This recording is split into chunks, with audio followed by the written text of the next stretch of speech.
Shout out, folks. It's Bob the Old Rucker here. Redbeard and I and the rest of the Shout Out team pray you are having an amazing, incredible, and wonderful day. We have another great show for you today. Hey, thanks for your feedback. You have spoken and we have heard. Events are posted in the show notes. Check them out when you're looking for something healthy and fun to do. And a huge shout out and thank you to you anonymous donors and supporters. Every buck adds up and new equipment and technology is on the horizon. Be sure to subscribe, like, and share with a friend. Shout Out from the Pit on shoutoutfromthepit.com, Facebook, YouTube, Spotify, or anywhere you listen to the show. You'll get Diane's missives full of awesome tools and encouragement, daily insights from the Shout Out team, and episodes designed to edutain as you trudge the road to happy destiny. And as always, it's for free and for fun. Hey, heads up, next week's featured guest, Brett, comes to Shout Out with a heck of a story, sharing his experience, strength, and incredibly awesome hope. All right, so here's what to expect from this show. Dwight, the senior-most member of the tribe, shares his experience, strength, and hope, and puts it this way: I traded my alcohol addiction to an addiction to AA. A humble reminder, these raw and uncensored recovery episodes are about real people with real struggles and real solutions. And now, on with the show. Danny, you okay? You comfortable? All right, cool. All right. Hey, shout out, folks. It's Bob the Old Rucker coming at you raw and uncensored. And as always, only God knows what's going to happen on this show. Welcome to Shout Out from the Pit, where the host sucks, but the guests are awesome. Shannon, you're shaking your head. You don't like that line? All right, let me start over. Welcome to Shout Out from the Pit, where Bob is awesome and the guests are okay. No, that's not working either. All right. I'm the host, and Redbeard, my friend, partner, and producer, is the brains behind the scenes. Joining us today, I'm going to go around the room, and we'll do a holler at the same time. We got Brother Sloan. You guys know him pretty well. He's been on plenty of episodes. I've got the other half of Team BS, and we've got, I'm going to come to you last. We got Brother Paul. Hello. He's been on several episodes. And, of course, our launch buddy from the get-go, been on the show quite a bit of times, is Brother Pat. And our featured guest today is Brother Dwight. Everybody give a shout out. Shout out. Okay. Hey, guys, first of all, as always, thank you for taking time out of your day. I know a couple of you guys get up dark ugly to go to work. A few of us are retired, so thank you for taking the time to come out. And Dwight, I'm especially grateful that you're taking the time to share your story with us. We all know you're a very reserved man, but you're also like E.F. Hutton. When you say something, everybody shuts the hell up to hear what you're about to say because you do bring a lot of wisdom to the table. You're also one of the very first persons I met when I came in the program, and we developed a friendship rather quickly. Most of it was because and it's, guys, if you know, I'm not saying anything you haven't heard before. If you've gone to a meeting before, people say the most craziest things, but we are in recovery, so you never know what anybody's going to say. But Dwight, you and I would catch each other's eye as somebody's saying something absolutely stupid, and we would just look at each other without saying it like, wasn't that the dumbest thing you ever heard? Yeah. Shannon's like, that's never happened to her before. All right, so usually I have an icebreaker, but because we got started late and because a couple of y'all got to get up early tomorrow, we're going to skip that. We're going to move right into the show. And what I'd like to do, Dwight, the first thing is just tell us, you know, in a Reader's Digest version, as we go into your life, your ups and downs, your grief, your situations, and all that good stuff in your recovery program. What a great program you have today. Tell us who you are today. My name's Dwight W. I live here in Sherwood for the last 50 years. I'm a senior citizen. I'm one of the older members of the tribe group. I'm a grateful member of the tribe group that they would let someone advanced stage in there with some of these kids in here that's in their 40s, just kids. But anyway, I grew up in Jonesboro, Arkansas. I was born there. I grew up there. I went to grade school. I lived in the community on the edge of Jonesboro, a block from school. So I walked to school, went 1 to 12 right there, a block from the house. So I grew up in a dry county and a dry town, and nobody in my family drank. No one around me drank.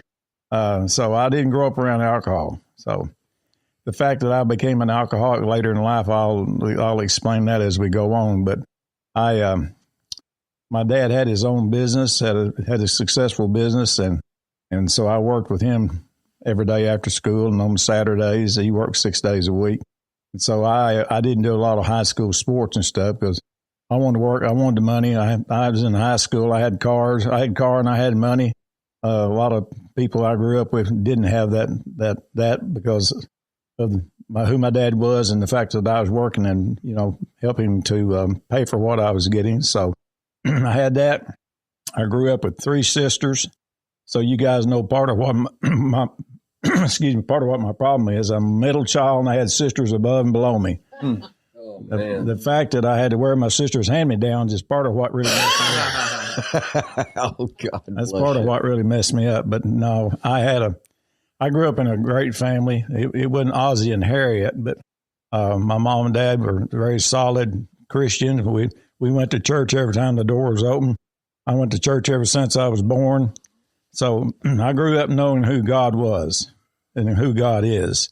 And as I got into adulthood, then like most of us, I wanted to do what I wanted to do. But I didn't drink in high school and college. I worked for a major corporation for 35 years. There was some, I was a polite social drinker till I wasn't. And I've told you guys before, I retired at 56, and that's when I was a workaholic. All I did was work. A lot of my self-worth came from my job. So when I retired, I told my daughter, I said, hey, I was important. Excuse me. I'm sorry, Bob. Go, keep going. I told my daughter, I said, I had a good job. I liked it. I was good at it. I was important. I said, now I'm nothing. I'm retired. I'm nothing. I'm a zero. And she said, Dad, you're the same person you always was. So that helped a little bit, but not a great amount. Like I said, a lot of my self-worth came out of the fact of who I was at work and all that and who I worked with. I worked with county government across the state of Arkansas for lots of years, last 10 or 12 years of my tour at the phone company. And so I was acquainted with a lot of county judges and county officials, and I liked it. I brought 911 to rural Arkansas. I was a guy that went out and explained what it was and how you bring it to Craighead County or whatever county. I was in a lot of meetings with the JPs and the judges, and it's amazing sometimes who the county judge is. A lot of them guys are just good old boys. Here they are, poorly educated, and they're in charge of a multi-million-dollar budget. Some of them run it well. Some of them run it in a ditch. But some of them have a lot of help from the JPs who's supposed to be helping to run the government. And so some of the questions I'd be asked when I was making a presentation to a quorum court was just hilarious. And so one time I was given a presentation down in Monticello, Arkansas, and my daughter worked for the telephone company, and I picked her up in Pine Bluff, and I said, you want to go down to Monticello with me? I'm going to go to a meeting. She said, sure. So we go down there, and I'm giving a presentation about public safety, what 911 is, what it can do for you. And this JP, he asked me this question. It was so stupid. I burst out laughing. And then I sort of answered this question. Then after the meeting was over and we were going back to Little Rock, my daughter said to me, Dad, you probably shouldn't laugh when people ask you questions like that. I said, well, it was stupid. She said, yeah, but I said, I know. But anyway, it didn't derail the meeting, didn't derail him. It was kind of like he said, well, if I live out in the county and I don't have a road coming to my house, how's 911 going to help me? I said, well, if you don't have a road coming to your house, sir, it's not going to help you. You're going to need a helicopter. So anyway, Dwight humor. So that was some of what I grew up with. I mean, Was your dad, since he was self-made himself, was he a straight shooter type of guy? my dad was a pillar of the community. He was highly respected. They had him on every board in town. He was on the city council. He was on the city water and light board. He was deacon in the church. He was on the school board for 20 years. They had him on everything where they needed help because he would do it. And they said, whatever Jimmy Williams tells you, you can take it to the bank. And that's who he was known as. So with three sisters, were you tight with your dad? Oh yeah, I was his favorite son. No, I had a great relationship. My dad was laid back, very not natured like me. I mean, he was cool under fire, man. I never saw him mad or upset or anything else. Now he could get upset and he could chew your butt off, but in a nice way. When you got through chewing your butt out, you say people would thank him for this conversation after he got through. So anyway, I thought about him. He died when I was 25 years old, so he went out early. He was like over 40 when I was born. My mom and dad had two families. They had two kids. They waited 13 years, and then I was in the second platoon. So whoa, my three sisters I grew up with, we were in the second platoon. So that's kind of how that went. And so my mom and dad, my mom was a country girl, and she stayed at home. She was shy, and you guys, may find this hard to believe, but when I was a young guy, I was shy and kind of, backward. And I figured out finally in junior high, I thought, if I'm going to have a girlfriend, I'm going to have to speak up and say something. And I was chewing my fingernails. I used to chew my fingernails back to the quick. And so I thought, I got to quit chewing my fingernails. So I stopped chewing my fingernails. Then I started being the class clown. And I had girlfriends then when I became the class clown. And, of course, a lot of the teachers sometimes weren't real happy with me. And sometimes I kind of get my butt chewed. And well, you think you can get away with this because your dad's on the school board. Oh. Well, I didn't really think that. I just thought, well, so far it's worked, and I hadn't really gotten any real trouble. So I would act kind of – I wasn't an outlaw. I didn't do I just make jokes and do, not pay good attention. I was God gifted me with plenty of brains. I didn't have to study hard. I've always made great grades, with putting forth almost no effort. And of course, that doesn't work too well when you get to college. I slid through college the same way because I was more interested in fast cars and pretty women. And so that's how I got through both high school and college was I could pay attention in class and pass the test and still have real decent grades. Well, you and Shannon have a lot in common. Good. She's looking at me with that look. Go ahead, Shannon. He said some things you identify with. Okay. So fast cars. I know we've talked about this before. What got you into that? Because that's not a family thing. No. My dad, like I said, he was a country guy who did well for himself, had his own business and all that. And ever since I started driving, I had two speeds, wide open stop from day one. Even though my dad was, he didn't want me to drive that way. He coached me not to drive that way. But as soon as I got out of his side, I was spinning the wheels and sliding sideways and everything else. Fortunately, I never wrecked any of his vehicles. I never even wrecked any of mine. But I'd always run them as fast as they'd go out on the open road. And I got pulled over by the troopers a time or two. And when they would, they'd see my name. Oh, man. And then they'd go, is Jimmy Williams your dad? And I go, yeah. And they go, we want you to slow down and, follow the rules. Oh, so you had to get out of jail free card. I had a get out of jail card because of who my dad was.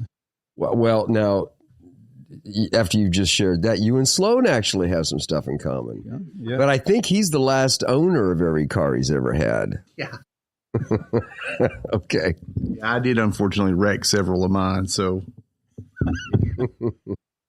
So when did you get married while you were in college or after college? While I was in college. While you were in college, okay. Got married way too young, young and dumb, and got married and had my only child when I was 21, my daughter, and she was a blessing to me, as always. Yeah. I always loved my daughter tremendously. And as you guys know, she died when she was 54 a few years ago. In fact, you were probably the first guy that I ran into F Street that I even mentioned it to, Bob, like a day or two after she passed. Yeah. And I told you, and you grabbed me and comforted me and gave me a hug, which is, kind of out of the norm back then, guys that hug each other. But you hugged me and told me and said, man, it'll be all right.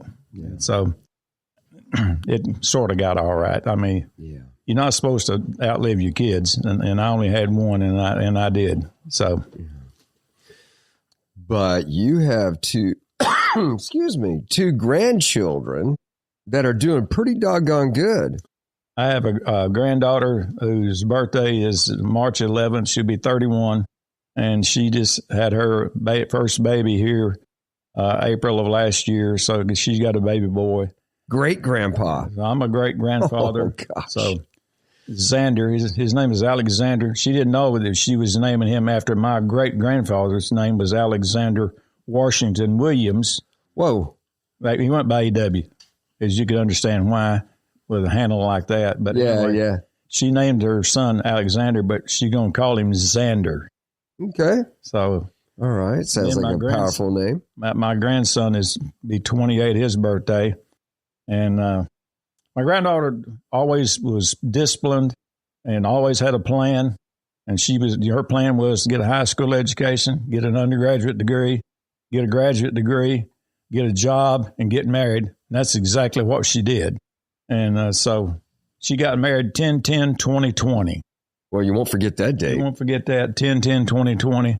And her brother now, he was down at the other end of the spectrum. He was equally as smart as she was, but he was not near as disciplined as she was.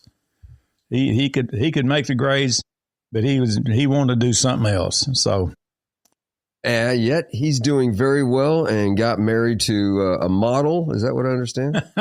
Well, she could be a model. I don't know if she was one. She's a good-looking Puerto Rican, man. I mean, she is. We saw the pictures. She's a good-looking Puerto Rican. Well, he's not a bad-looking guy himself. No, 6'2", 240. Yeah. He's decided, guys, that he wants to be a Faulkner County deputy sheriff. Good for him.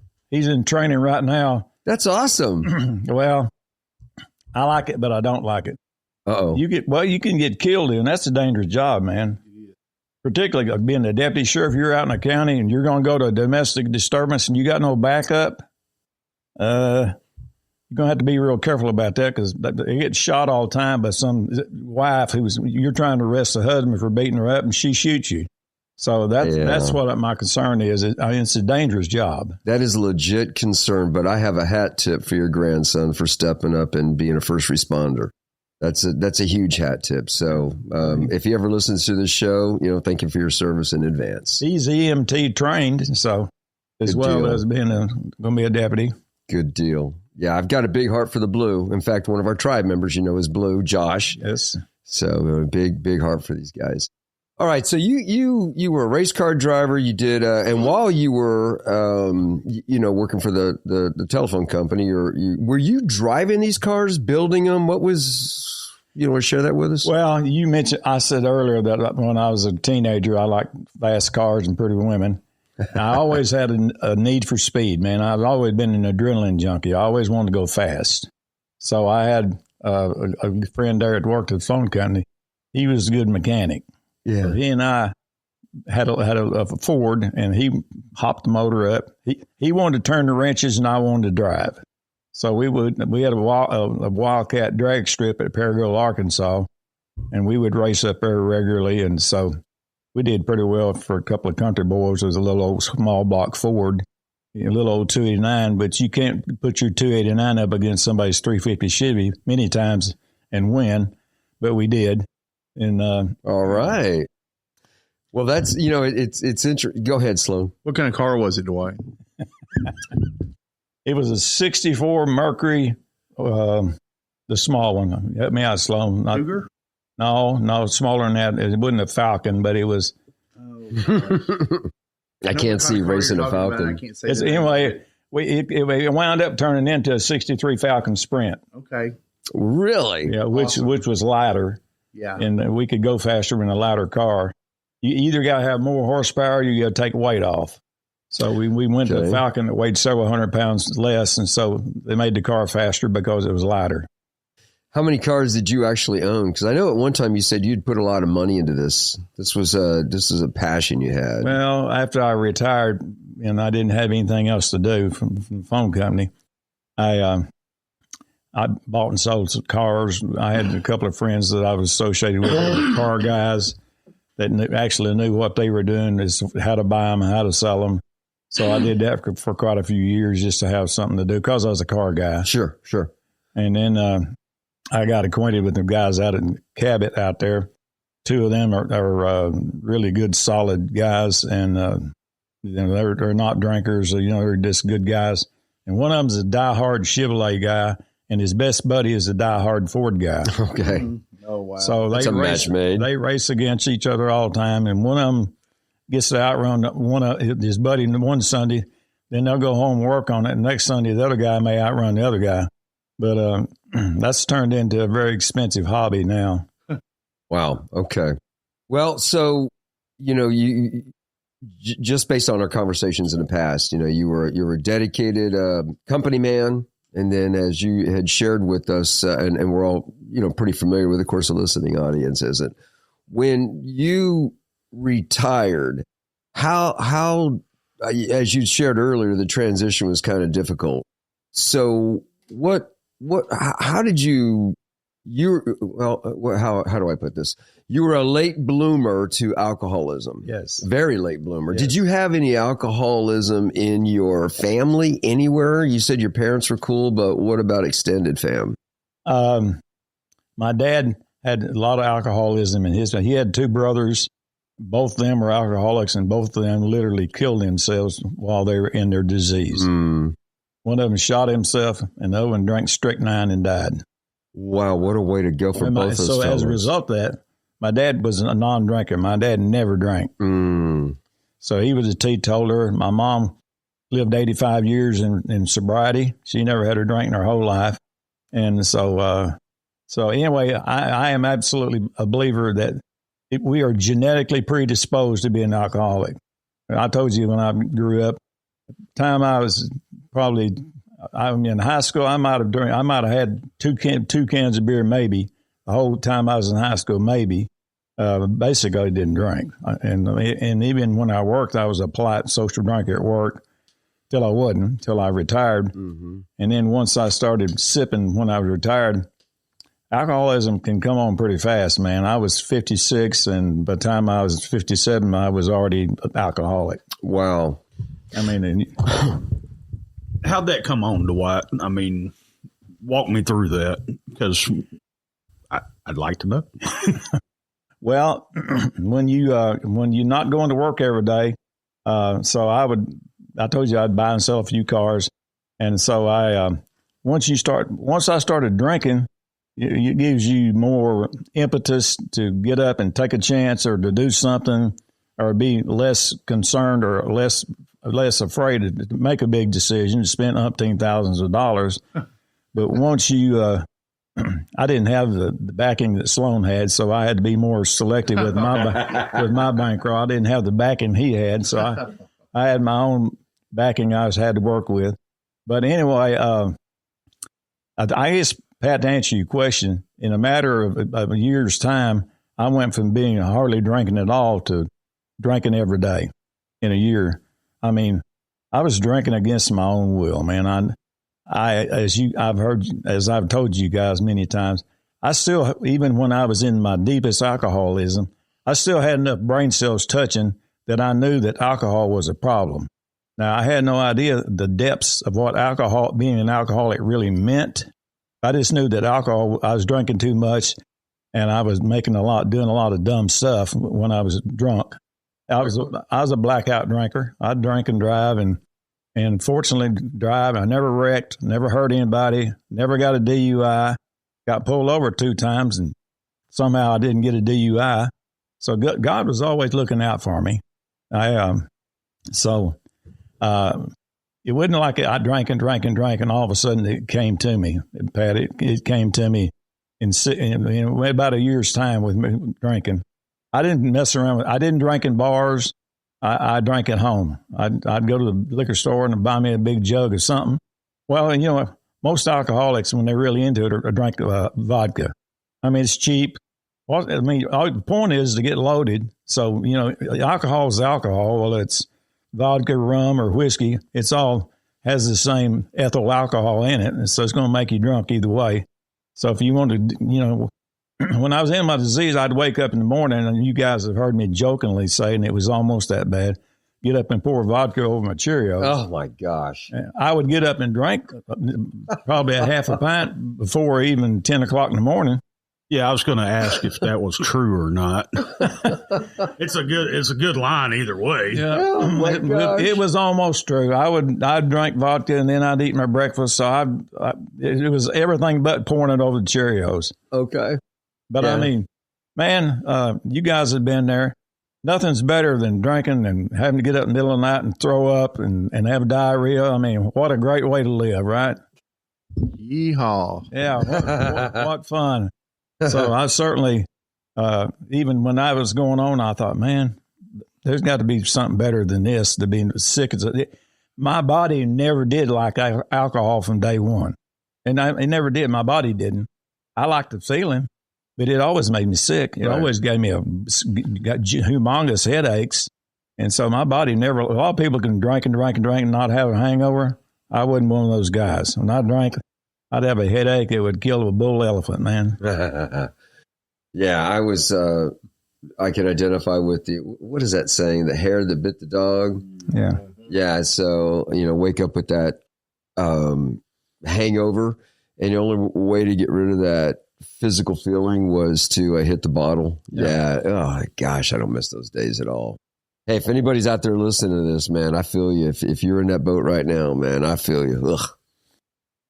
Well, we're having this conversation I want to share with anybody listening out there. Hopefully I'll say something. If you're trying to get off a chemical addiction, whether it be alcohol or drugs, I just want you to know there is a way out. Yeah. And if you're an alcoholic, there is a way out, and it's called Alcoholics Anonymous, and it's called having a relationship with a higher power, which my higher power is God. So there is a way out for anybody that's willing to do it. Amen. Hey, Dwight, I'm curious because you talked about the transition from work. Work was your whole life. You were kind of a workaholic. You talked about your grandchildren, but I'm thinking there was a wife and some children in there. And I'm wondering when the wife and children came in and when they went out, and how your drinking intertwined with that. Okay. There was a wife. I got married when I was in college at 21, 20 or 21, and then I had my daughter. I had one child, and unfortunately, she was a friend of Bill, just like her dad. And but anyway, I had my ex-wife. We lived in Jonesboro, and she married out of high school, and she went to work for phone company as a telephone operator. And then after we divorced, she got promoted into management, a first line job, and then she got a second line job, and then she wound up in St. Louis with being a district manager. Then she wound up in New Jersey as an assistant vice president at AT&T. They paid her a 6-digit salary to go to MIT to get a master's degree. Wow. She lived in the back in a part of Boston wherever MIT is. She lived close to MIT, and they paid $6,000 a month for her an apartment. She got her master's degree, and then she became a full VP of AT&T. She was head of HR for AT&T. So everybody said, "Man, you missed the boat by letting her go. There she is, making all that money and doing all this high flying and flew all over the world." And I said, "Yeah, good for her. I never had any remorse about that. I mean, I was happy for her, man. So you guys were divorced. In the microphone, babe. So you guys were divorced a good time before you retired. yes, I was divorced from her over 20 years before I retired. Maybe I'd have to calculate it. 20 plus years. Oh yeah. I mean, we're the best of friends. We always maintain a very cordial relationship. We didn't part ways shooting at each other. We just got married too young and didn't know what we were doing. And fortunately, like I said, she did very well in her career.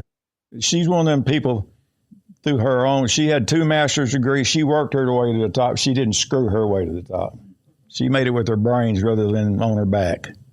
And so, raw and uncensored.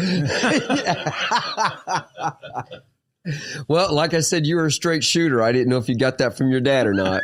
No, I got that when I decided I was going to quit being so shy and being introverted. Yeah.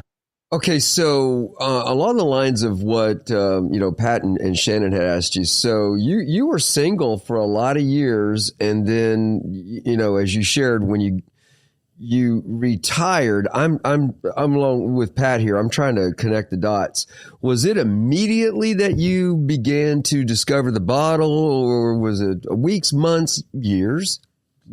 They came through in September of 2000. At the phone company, they wanted to right size the number of employees. Okay. So they came through in September of 2008. They said, "We want all you guys that's 50 years plus. Of age, 50 over 50, and got at least 25 years. We're going to make you an offer you don't need to turn down. We want you to take your money and go. So you could take a lump sum buyout, or you could take an annuity." And so I talked to the CPA and my accountant and all that stuff, and they said, "Well, if you stay there, you're going to be working for nothing." And I said, "Do you want to do that?" And I said, "No." They said, "Well, take the money and go." So I took the money and left. Okay. But I did not want to retire. I like my job. And so they came through in September, and then come January, 4 months later, I was retired, man. That's why I was like a fish on dry land, because I went from working all the time to all of a sudden, no job. Right. And you're not racing cars anymore. No.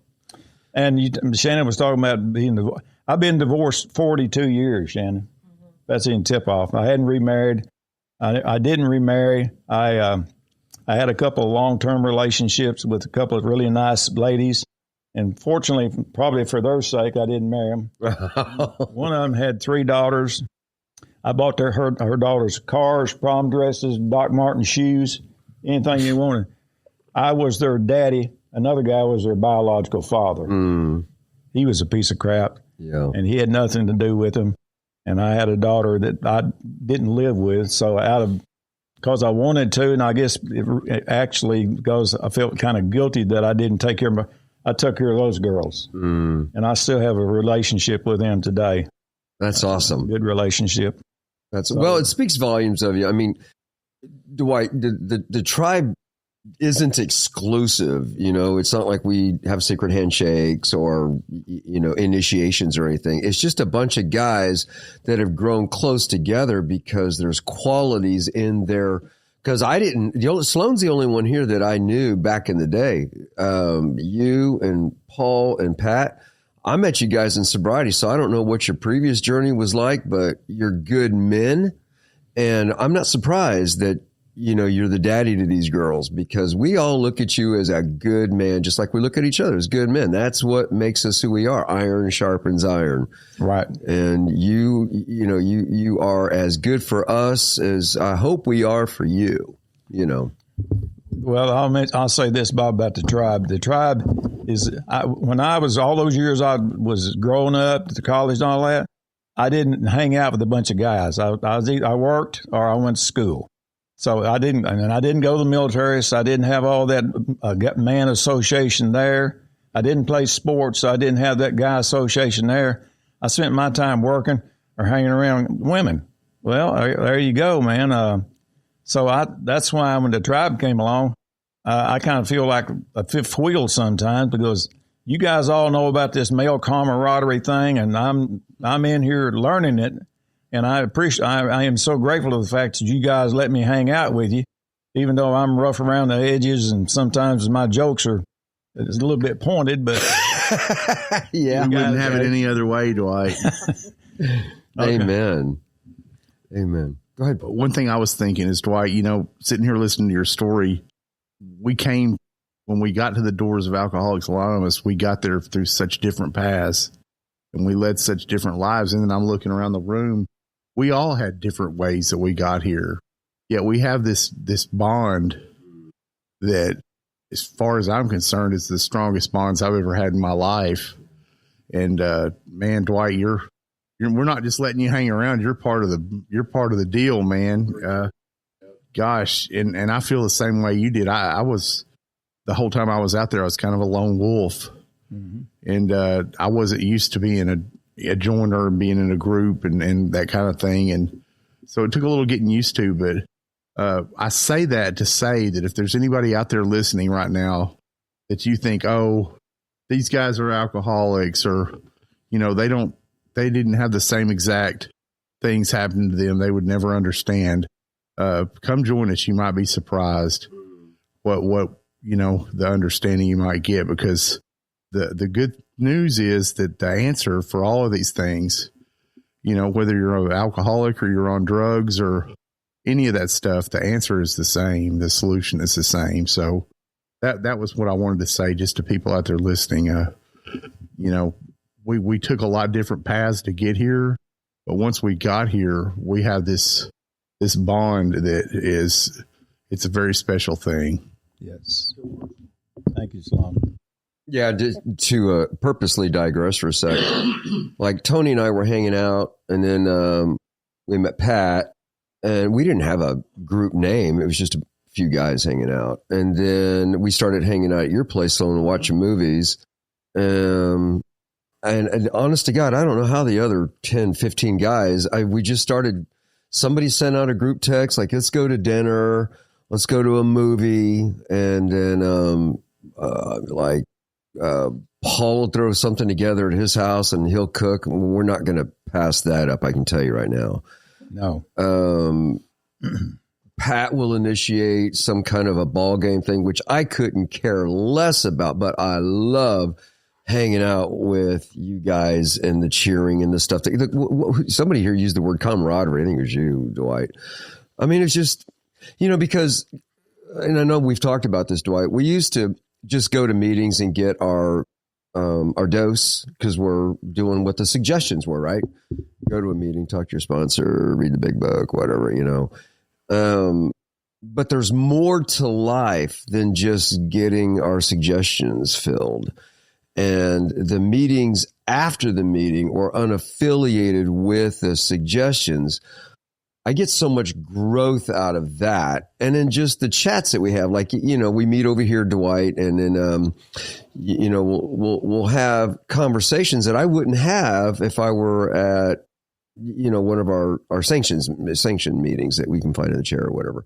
So, I digressed on purpose because I wanted to caveat on what you said, Sloan. There is so much more to life when you actually build a friendship with a bunch of guys, not just one BFF, but a whole group of guys. Because like when we go somewhere and if somebody's missing, look how many texts that guy gets. Where are you? What's going on? Because I mean, this is like, we really care. So like Dwight, when you didn't, I'm just remembering because you had let's just say a medical thing. I mean, we don't need to get into details, but you weren't there. And it's like, boom, your phone was blowing up. People are like, where are you? So, I get a little, in the beginning, it was weird for me when I would get these texts, where are you? What's going on? Because my old thinking was, that's none of your doggone business, And then I was like, well, they're asking because they care. I'm not used to that, so digressed on purpose. Trying to get back on track here. Shannon, stop laughing. So when you, again, you drank, I got it. What led you to AA or any kind of recovery? We know it's AA, but what was what's the term? Turning point, as Mandy would say. What's the turning point? The turning point was, like I said, even in the darkest part of my alcoholism, I still had enough brain cells touching that I knew that alcohol was a problem for me. My daughter, who was an adult, said, "Dad, why don't you try AA? I think AA might help you." Okay, why do any of us drink? We drink because we got a void we're trying to fill. I was drinking, trying to fill a void, and part of it was my job had retired, but the other part of it was a spiritual void. I mean, I grew up knowing who God was. I pulled away from God. God didn't leave me. I left him. And that left a gaping hole in which I tried to fill up with alcohol.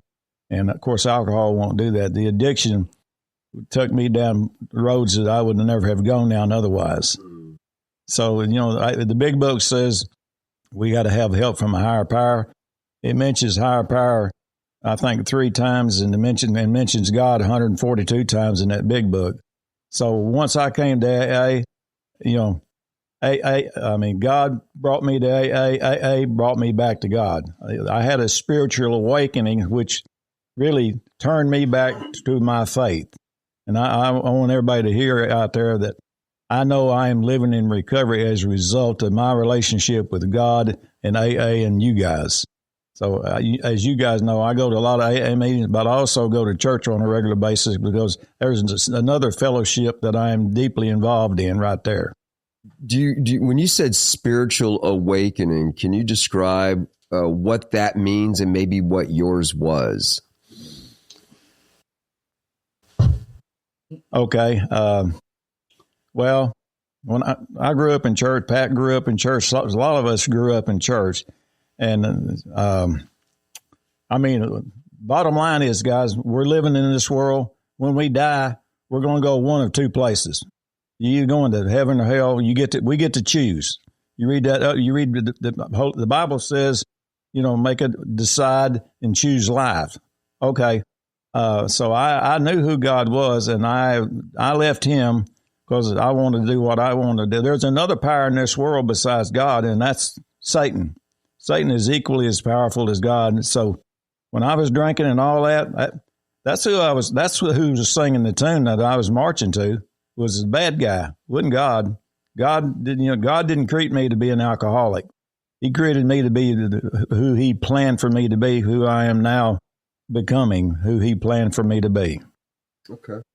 So I appreciate what you just said, but I'm going to ask the question a little bit differently. What is a spiritual awakening? In your words. Well, I know what the Bible says. And so when I came back, when alcohol finally cleared my head some in recovery, I realized that I had a spiritual void. I had pulled away from my higher power, which is God.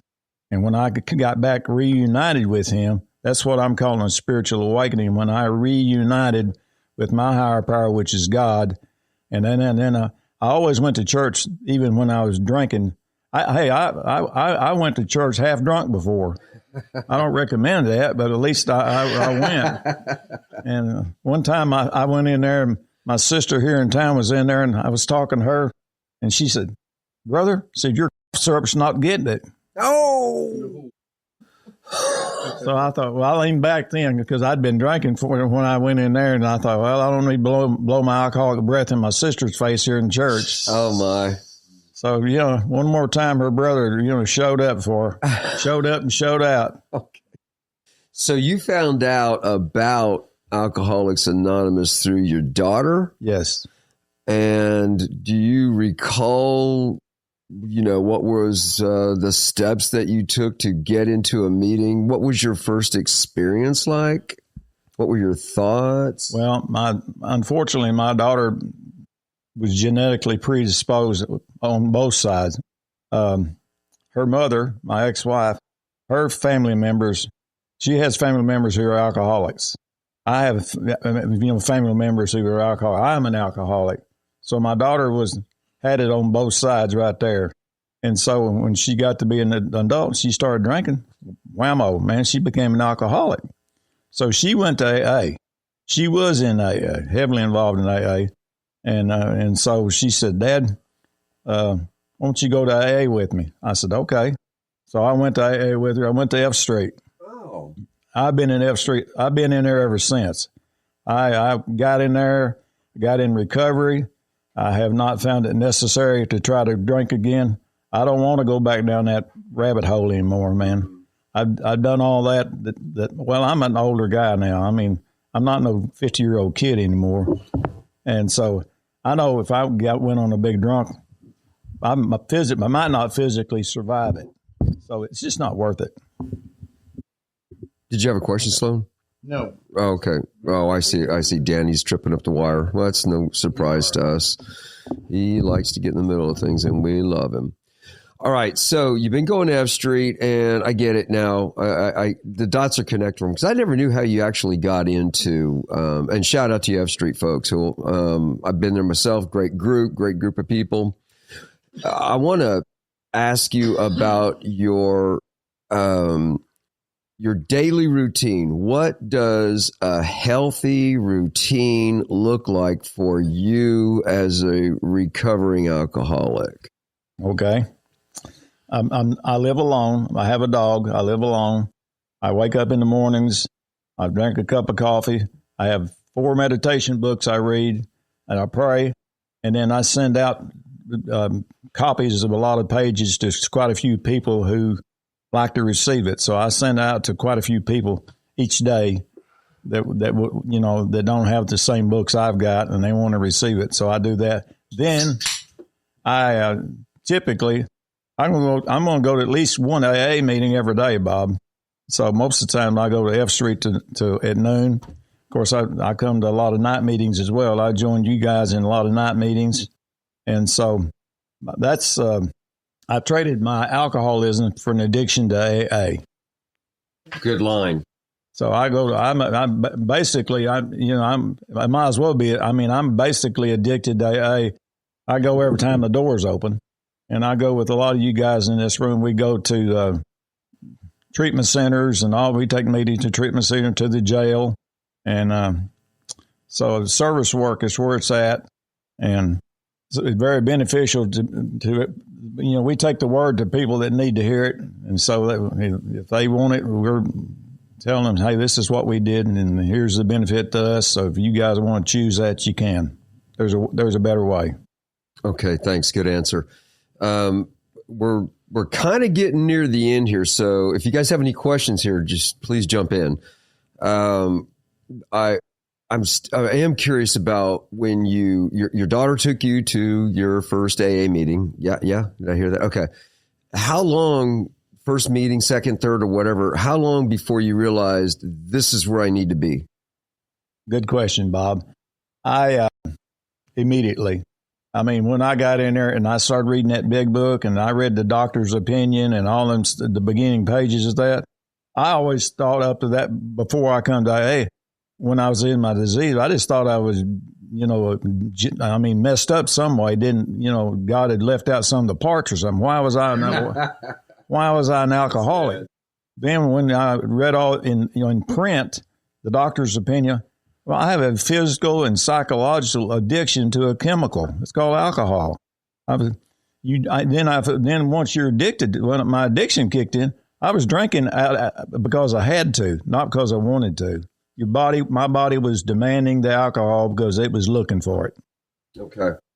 Thank you. Yeah, I appreciate that answer. All right. So when we start this program, I think I could ask every person in this room, what cliche or cliches stick out to you that are like now, we were programmed or destined for failure. But now, because of some of these cliches, we're programmed for success. Do any particular of AA sayings, recovery sayings, stick out to you that you might say to yourself every day, or whatever? I don't know where I'm going with that, so help me out. Yes, practically every AA room you go in has got 4 or 5 sayings on the wall. One of the things I really like is serenity prayer. Okay. So when I came in and got introduced to serenity prayer, I like that a lot. I like the third step prayer and the 11th step prayer. I have a 12-step prayer book that I look at each morning, and I take a picture of the reading for the day when I send out information to people in the mornings. I send out whatever the prayer for the day is. I'm curious. Hold on. That's it. Okay, so I'll put this in the show notes. I have this book because of you. Okay. You send those sayings out, and I'm like, dude, where are you getting these? Because they're coming out of. I've got an extensive library of like you. I like to read. It's a sickness, and then so you turned me on to this, and it's called. Well, you already said it, but I'll say it for the show notes, of course. 12-Step Prayer Book, a collection of favorite 12-step prayers and inspirational readings. It's published by Lakeside Meditation Series. So I'll add that to the show notes. So I ordered my own copy of it, and yeah, I do. And it's a cheap book. It's only like a few bucks. Right. So cool. It's just a little thing. All right. I'm going to throw some buzzwords out to you, and maybe you could tell me what your thoughts of them are. These are things that we hear, in the program in recovery. So what are some of your thoughts about them? So the first word I'm going to throw out is boundaries. When I was out there before, particularly in my disease, I had no boundaries, man. I mean, anything, I would do a lot of things, and I did a lot of things which were not illegal, but certainly immoral. I mean, I did things that I ordinarily wouldn't do if I was sober. So can you give us a specific example? I'm kidding. I'm totally kidding. Shannon just threw her hands up like, really? You just went to, I'm kidding. That was a joke. Bad joke. Okay. Rewind. Start again. Bob. I was like, more.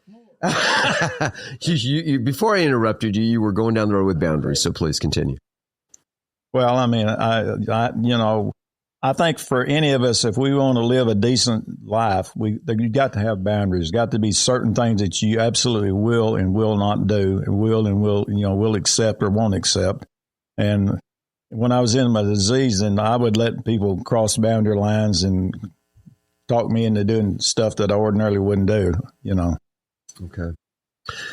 Okay. Expectations.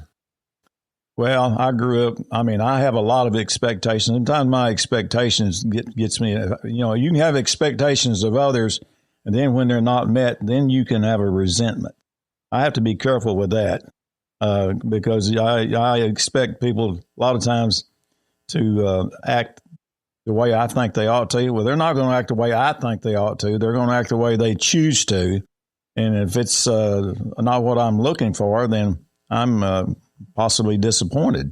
Good answer. Okay. That actually segues into my next, it's one of our sayings here, love and tolerance. I have to be careful of that, Bob.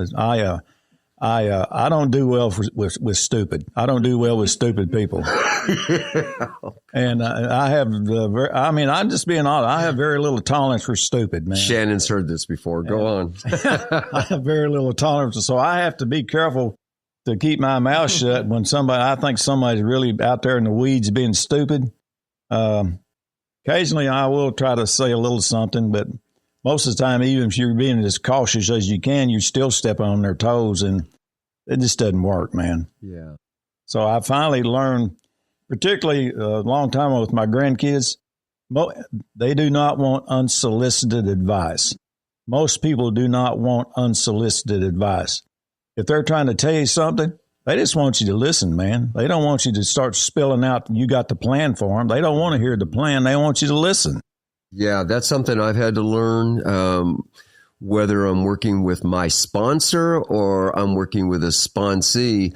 I have actually learned to ask, are you looking for insight or are you venting? Yeah. Because if they're venting, then, I need to listen. Right. If they're looking for insight, then that's, it's going to be a conversation. Right. Right. Good. Okay. So, all right. Anything else on love and tolerance? I only have two more buzzwords for you. No, go.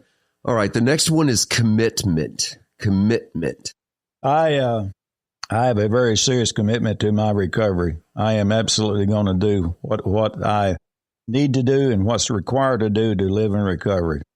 So I take my recovery very, very seriously. Okay. Now you touched on this one earlier, but I want to stick the landing with our audience. Service work. Well, when I first got in here, I hear you guys talk about service work, and to be perfectly honest, I'm not quite as involved in that as I would be better served if I was. I do quite a bit of service work. I mean, I go with you guys to treatment centers and to the jail, and and stuff like that. But I could do more service work if I would. Okay. What does service work? How do I phrase this? If you guys have an idea how we can phrase this better, just jump in. I'm not the host sucks, right? The guests are awesome.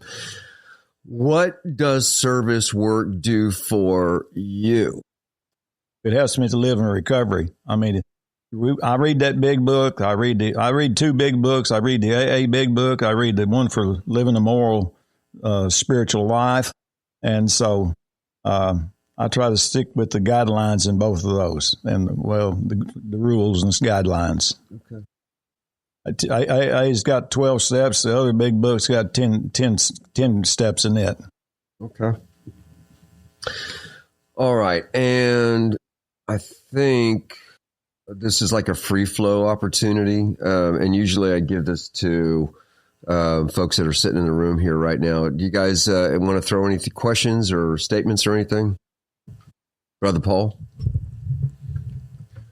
All I know is whenever there's some girls around hanging out with Edie and Dwight's around, they all walk up to them and hug them. What is up with that? I mean, Ladies man. Yeah. I can attest to that. He's a ladies man. Ladies man. Rico Suave. Yeah. I can tell you guys the answer to that. I'm a senior citizen, and they know that I'm safe, man. They know. Okay. You say that, and I appreciate that, and I respect that. Of all the places that Shannon could have sat, she sat next to you. So I know for a fact that Shannon has an affinity for you. I'm not going to ask her why. I don't want to put her on the spot. But I will say this. Mad respect for you because you are an absolute gentleman. And you say you could do more service work. That's really that's up to you. But just the way that you carry yourself around us makes us feel good. And Shannon and I, we don't gossip about you. We talk about you because you do bring this thing to the table that makes us feel comfortable, makes us feel good, makes us feel like you really care. And I don't know, Shannon, you want to elaborate on that? She's shaking her head like, nah, I'm good. Well, thank you for saying that. Saying so, Bob. Yeah, we love you, brother. Love you guys. All right. So, when you come into this program, and let me go from my experience, not my experience is, I was looking for something, and when I started this journey, I got to a point where I needed some men in my life. I lost my father. And, the night I said, God, if this is what you want me to do, I need some help, and, I think it was a week, maybe two, later that two men came into my life. And ever since then, it's kind of just blossomed, and Dwight, they say that, we're going to meet people that any other time we wouldn't mix, and we've got that common bond. And then you start seeing the similarities. Then you start, getting to know that person that you wouldn't mix with on any other basis, and you become friends, and you become, you start caring for that individual. You start, like Bob said, when you wasn't here a couple weeks ago, man, everybody was like, have you talked to Dwight? Have you, has anybody seen Dwight? Has anybody, checked on Dwight? And man, you're part of the group. Me and you have talked several times in the truck back and forth to Ralph's or wherever we were going. And it's like, Dwight, you are absolutely 100% part of this group. You make this group, So, brother, we love you, and it's good to connect all the dots. Our stories, we tell our stories in periods, and to finally connect the dots. Thank you. I came to hear your story, and I'm proud I did, so thank you for everything you do, not only for the program, but for me. Yeah, good word. Well, good words, Pat, and I just echo that. Since we're being nice, I've ran into Dwight at a lot of places, Jacksonville, F Street, Hope. And I'm sure there's probably more that I've ran into, but my memory is shit. So, but it's like 80s. When we have, I'll take the soup that Bob just didn't want. He said, "Fuck you." That's Paul. not true. Oh, yeah, that is. Okay. No, we were so sick. We were trying to keep you well, right, Shannon? He was trying to keep me from being. But then Dwight wasn't feeling good, and I reached out to Dwight. And Edie's all the time asking about Dwight, which again, that goes back into that female thing. They're all checking on Dwight, but he is a part of the family. That's right. And he's part of Edie and I's family. It's good to hear if I get the message every morning and I reply back, which I'm a good morning text type person, and I appreciate it. And he's just. He's part of our family. He's just always welcome. And, I look forward to seeing him when he shows up. I look forward to talking to him. And you never know what he's going to say. He's about like me, just a little bit older. And so I love it. I just love it. He gets away. Yeah, he gets away with it better than I do. I get in trouble. He gets by with it. So I'm over there like pumping my fist like, yeah. No, we do love you. thank you. Thank you guys for saying so. And as I said earlier, I absolutely mean it. God puts certain people across our paths. In the last 10, 12 years, there's been 2 or 3 very specific people he put across my path, which has definitely helped my spiritual journey. And tribe is not just one person. A lot of people in the tribe has definitely added to my spiritual growth. And like I've told you guys, I was a lone wolf. I was a lone wolf till I joined the tribe, really. Even in AA, I was still a lone wolf. And but that's the way I lived a lot of years of my life. And there's a better way to live, and the better way to live is connected up with like-minded people. Yeah. And I've got that now in the tribe. I'm connected up with like-minded people. And I'm a senior citizen, and I can see the end of the tunnel for where I'm at, man. When you pass the 80 mark, you've already outlived you're. I'm on my expiration period right now. Honestly, the book says it calls for 70 years, and I've already passed the 70 years the big book calls for. So anyway, God's not through with me. I spent a few days in the hospital the other day, and so I told them nurses in there, I said, "Hey, I got to go. I got to get out of here." And I said, "Things to do." I said, "I got to go home so I can get some rest." Man, they're in there every 4 hours sticking the needle in your arm or doing something to you. And anyway, I said, I said, when I die, I'm planning on going to heaven. But I said, I'm not going to break in line to go today. Amen. Well, you and Danny both are doing great. If passing that expiration date is the line, Danny can agree. In fact, I think the reason he's so healthy is because Shannon really watches his intake. So good. Yeah, that's awesome. We went to the vet, and I asked the vet, what's his life expectancy? And she's like, he passed it. So, kudos to Shannon. Shannon, any words? All right. So I just want to say that I appreciate you, Dwight, for a lot of reasons, but there's been a couple of times when I have gone off the reservation and you were at the right place at the right time to let me just, studio audience, you get this, listening audience, get this. Just because we're in sobriety doesn't mean that life is perfect. Right. We have a kind of a saying, every day's a great day but some days are greater than others. And I've had moments where, I mean, there's every single person in this room has helped me in that. But I remember you and I sat in the truck right here in my driveway while I just went off. And, that was one of those moments. Are you looking for insight or are you venting? And you clearly let me vent.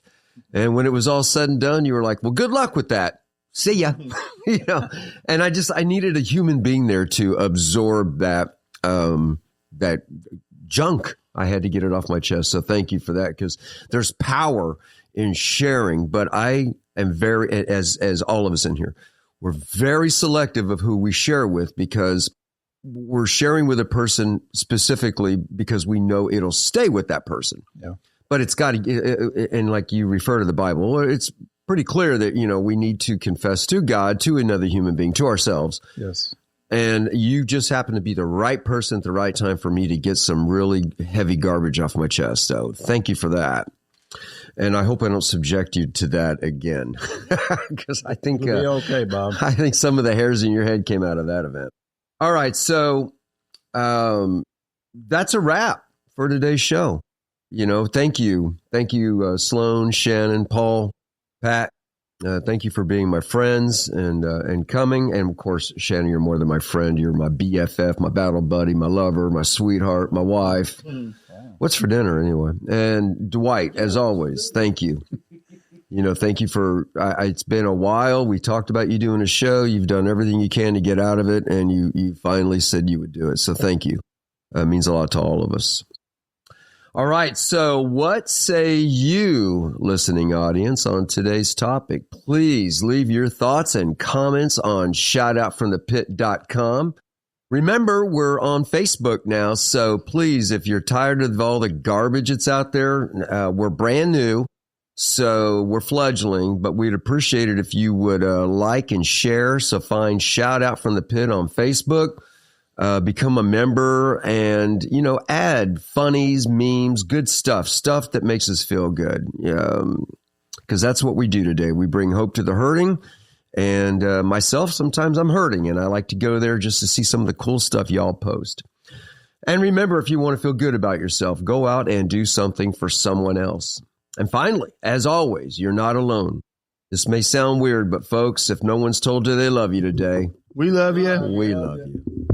God bless you and have an outstanding American day. This is Bob the Old Rucker. Peace out.